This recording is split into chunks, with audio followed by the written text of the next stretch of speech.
Good morning, students. Today I am going to teach you English grammar, chapter number 7, verbs. So, let's understand what is verb. First, let's read the definition. A verb is a word that is used to express an action or state of a person or thing. What is a verb? A verb is a word that is used to express an action or state of a person or thing.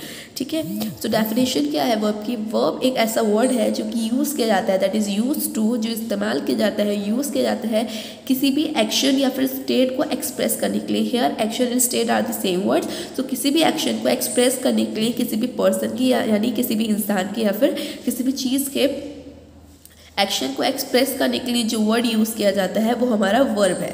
ठीक है, किसी भी इंसान के या फिर किसी भी चीज़ के एक्शन, किसी भी इंसान या किसी भी चीज़ के एक्शन को एक्सप्रेस करने के लिए जो वर्ड यूज़ किया जाता है that is called verb. Okay, so we have three kinds of verb, that is transitive, intransitive, auxiliary. हमारे पास तीन तरह के वर्ब्स होते हैं जो कि ट्रांजिटिव, इंट्रांजिटिव एंड ऑक्सिलरी. ठीक, so first let's understand that what is transitive verb. A verb that takes an object is called transitive verb. वो वर्ब जो कि एक ऑब्जेक्ट साथ में लेता है उसे हम ट्रांजिटिव वर्ब कहते हैं. For example, farmers grow wheat. So what is farmer here? Farmers is subject here, grow is verb here, and wheat, what is wheat? Wheat is object here. So as you can see that subject, verb plus object. Subject, verb plus object. And what is the definition of transitive verb says? The definition of transitive verb says that a verb that takes an object, a verb that takes an object, वो verb जो कि अपने साथ object लेता है वो हमारा transitive verb होता है. इसी तरह इस एग्जाम्पल में farmer subject है, verb grow है and object wheat है. तो यहाँ पर grow and wheat ये क्या है हमारे वर्ब और ऑब्जेक्ट. तो यहाँ पर वर्ब एंड ऑब्जेक्ट साथ में है. ठीक, तो verb that takes an object, एक वो वर्ब, यहाँ पर वर्ब क्या कर रहा है? ग्रो, साथ में क्या ले रहा है? वीट ले रहा है. That is called transitive verb. In the example second, Soha sang a song.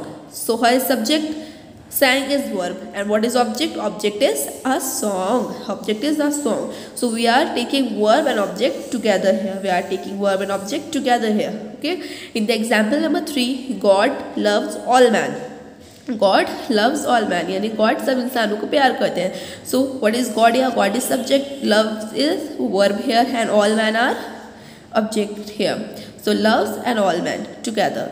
Then the lion killed the goat. The lion is subject here, killed the verb here, and goat is an object here. So as you can see that in all these examples, verb plus object is using here. We are taking object with verb here. That is why it is called transitive verb. Okay, let's read the definition once again. A verb that takes an object is called a transitive verb. What is a transitive verb? A verb, वो verb जो एक object साथ में लेता है वो हमारा transitive verb होता है. जैसे एक एग्जाम्पल में लिया यहाँ पर ग्रो, हमारा हम ही कह सकते हैं फार्मर्स ग्रो, फार्मर ग्रो करते हैं. अब हमें नहीं पता वो क्या ग्रो करते हैं, तो फार्मर्स ग्रो वीट. तो यहाँ ऑब्जेक्ट क्या है? वर्ब. यहाँ ऑब्जेक्ट क्या है? वीट है. और ये किसके साथ आ रहा है? ग्रो के साथ आ रहा है. यहाँ ग्रो क्या है? हमारा वर्ब. यहाँ पर ग्रो हमारी ये जो चीज़ें हैं ये सब क्या है? ये हमारी एक्शन है. फार्मर्स ग्रो, जैसे फार्मर क्या करता है? ग्रो उगाता है. उगाना एक एक्शन है. सोहा सैंग, सोहा क्या करती है? गाना गाती है. तो गाना एक एक्शन है. और हमारी डेफिनेशन क्या थी वर्ब की? हमारी डेफिनेशन थी what is our definition? Our definition is a verb is a word that is used to express an action or state of a person or thing. Verb जो है एक ऐसा वर्ड है जो कि इस्तेमाल किया जाता है किसी भी एक्शन को या फिर किसी भी स्टेट को एक्सप्रेस करने के लिए, किसी भी पर्सन या फिर किसी भी थिंग के लिए. Okay, now here are some points, so let's read. The doer of an action is called the subject. Who is the doer? The doer is that person who does something. doer वो इंसान होता है जो कुछ काम करता है. ठीक है, तो doer of ये कह रहे हैं the doer of an action, किसी भी एक्शन को करने वाला जो इंसान है वो सब्जेक्ट कहते हैं. यानी for example farmers grow wheat, तो यहाँ पर फार्मर क्या है? फार्मर हमारा सब्जेक्ट है, क्योंकि ये काम कौन कर रहा है? गेहूँ कौन उगा रहा है? गेहूँ कौन ग्रो कर रहा है? वीट ग्रो कर रहा है हमारा फार्मर. तो यहाँ पर फार्मर क्या है? हमारा सब्जेक्ट है. Now the second point is the thing on which the doer act is called the object. और जो काम डूअर हमारा कर रहा है वो हमारा ऑब्जेक्ट होता है.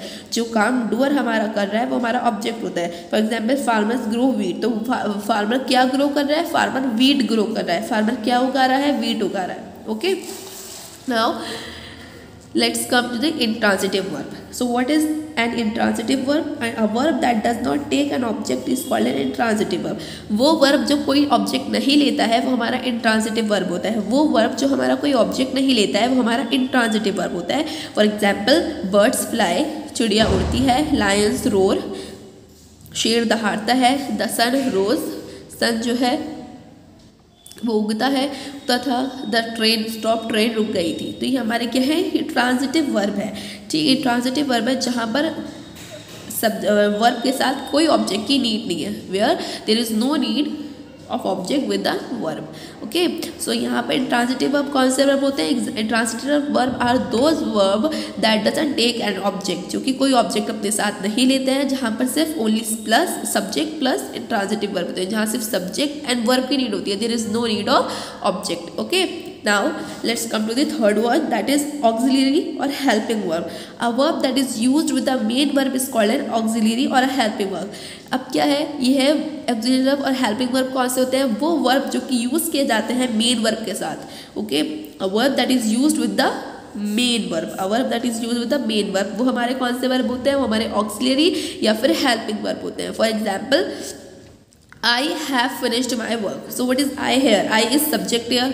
Okay, what is helping verb? Helping verb is have here. Main verb finished, यानी उसने काम खत्म किया. Complement my work. Okay, यहाँ पर आई क्या है? यहाँ आई सब्जेक्ट है.